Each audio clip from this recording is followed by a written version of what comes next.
ones that goes low fat, heart foundation, take blah blah blah blah blah. How many of you buy based on that basis? Heart foundation trick? The heart foundation trick? The heart foundation trick, you buy based on that? Okay. If you think that the heart foundation trick is the key to go, don't you think that every apple, every pear, every bunch of bok choy that you buy should have that trick? I'm very critical about that because I did the research on that actually as part of one of my studies. I don't stop studying, I'm doing postgraduate studies in health science at the moment. But really, it actually looks at just the fats content.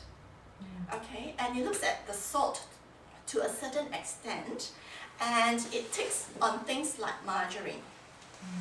Okay, margarine is, if you look at the margarine in the supermarket shelves, margarine is from canola oil, from olive oil. What forms do these oils take at room temperature? Liquid. Yeah, they are liquid. They are liquid at room temperature. So how do you actually make them a solid? In order to create a margarine that you can actually spread, it becomes a solid. So in order to make it a solid, something has to happen to actually denature the structure, just so that it's not fluidy, it holds itself firm.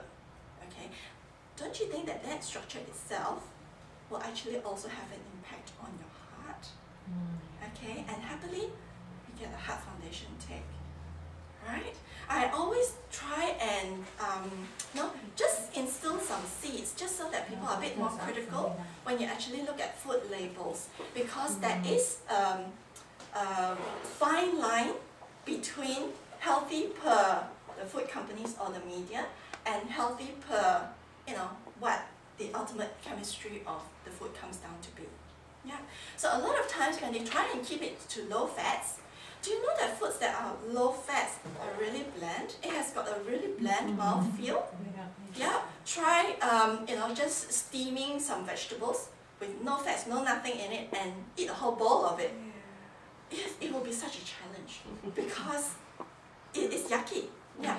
So in order to keep to low fats and make it palatable and saleable, because ultimately they're selling food and they're in business, what needs to happen? Additives. Yeah. Additives. They add in salt, they add in sugar. But if that is not a criteria for the take, then it can be in excessive amounts, and yet it's still a take. Right? Yeah. Just after the New Year, because I took